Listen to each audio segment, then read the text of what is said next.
Saya Mary Utami, seorang perempuan, ibu juga nenek dan cucu saya masuk dan dapat terpidana mati.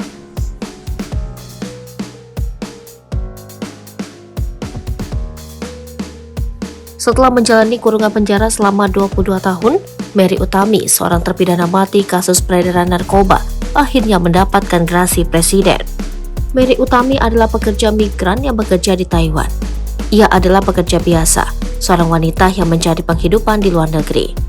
Tapi, hidupnya itu berubah menjadi petaka ketika mengenal seorang bernama Jerry. Dalam pengakuan Mary, Jerry adalah seorang pria yang bersikap baik. Ia kemudian jatuh hati tanpa tahu Jerry adalah sindikat perdagangan narkoba internasional. Mary tak curiga, karena Jerry yang mengaku warga Kanada itu juga sempat melarangnya kembali bekerja di Taiwan dan berjanji akan menikahi Mary. Tak terbesit dalam pikiran Mary dibohongi oleh kekasihnya itu, karena mereka sebelum menikah sempat berlibur ke Nepal pada 17 Oktober 2001. Jerry kemudian kembali lebih awal dari Nepal, mengaku ke Jakarta pada 20 Oktober 2001. Di Nepal, Mary diminta menunggu seorang teman Jerry yang disebut akan menyerahkan titipan tas tangan untuk contoh bisnisnya. Dua orang teman Jerry itu bernama Muhammad dan Badru menyerahkan sebuah tas tangan. Mary sempat curiga karena tas contoh dagangan itu terasa berat. Tetapi, Jerry menjawab tas itu berat karena terbuat dari kulit yang bagus dan bahan yang kuat. Mendengar Jerry meyakinkan soal titipan itu, Mary merasa tenang. Ia kemudian melenggang pulang ke Jakarta tanpa tahu apa yang sebenarnya ia bawa. Pada 31 Oktober 2001, Mary tiba di Jakarta dengan barang titipan Jerry yang dibawa ke kabin pesawat. Barang haram itu kemudian ketahuan ketika petugas Bandara Soekarno-Hatta memeriksa dengan mesin X-ray. Petugas bandara menemukan narkoba jenis heroin seberat 1,1 kg di dinding tas Mary, akhirnya ditangkap. Kuasa hukum Mary dari Lembaga Bantuan Hukum Masyarakat Antonius Badan mengatakan, Mary sempat menghubungi Jerry dan dua teman Jerry, tapi panggilan telepon Mary tak pernah dijawab. Ponsel mereka sudah tidak aktif. Sejak itu Jerry menghilang, kata Badan. Pengadilan Negeri Tangerang kemudian menjatuhkan hukuman mati kepada Mary Utami atas kasus tersebut.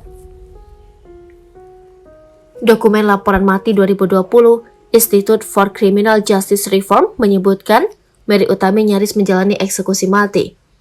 Pada 23 Juli 2016, ia mendapat perintah secara mendadak untuk mempersiapkan diri menjalani eksekusi. Ia sempat dipindah ke sel penjara Nusa Kambangan. Selama 5 hari, Mary berdoa dan meminta pendampingan rohaniawan.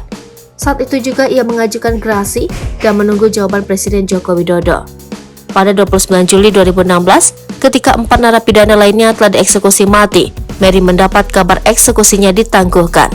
Ia lolos dari maut, tapi masih dalam bayang-bayang hukuman mati.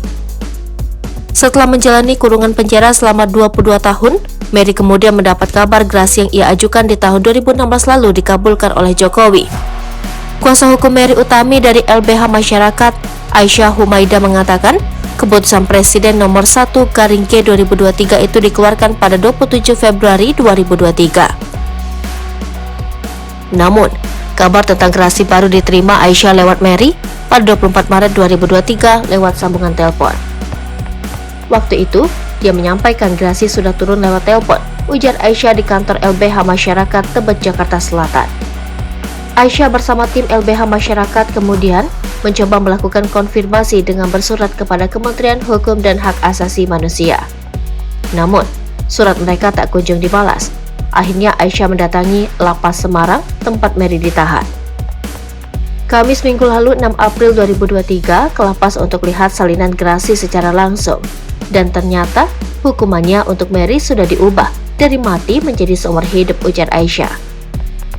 Aisyah mengatakan, gerasi dengan nomor surat 02-PID-2016-PNTNG yang diajukan Mary sebenarnya sudah dikirim sejak 26 Juli 2016. Namun, gerasi ini baru disetujui setelah 7 tahun pengajuannya. Mereka tidak mengetahui alasan mengapa pengabulan gerasi tersebut memakan waktu yang lama.